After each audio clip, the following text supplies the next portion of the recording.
All right, take a look here. We are getting a better look now at the aftermath from the first day of a standoff at Berkeley's People's Park. If you take a closer look right here, you'll see machinery burned, fences cut.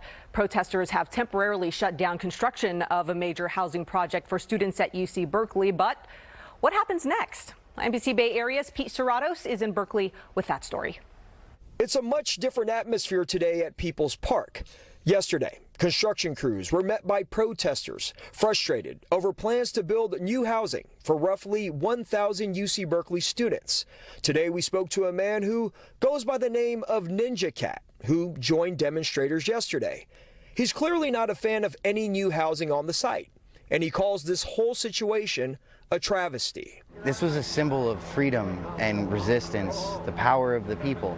This is not about housing. It never has been. Dan Mogoloff with UC Berkeley offered an update, saying the project is critically important to provide adequate student housing, but also saying the plan will preserve elements of the park by keeping more than 60% of the area's green space. He says 6 arrests were made at yesterday's protests and 2 officers were injured. He wouldn't say when the university will move forward on this project. His reason? It all comes back to safety. Safety for people who oppose the project, safety for members of the community, safety for our police officers. In that regard, we are not able to broadcast, to provide the details of what our plans are. For the folks here at the park, their plans are fairly straightforward. They say they're not leaving anytime soon.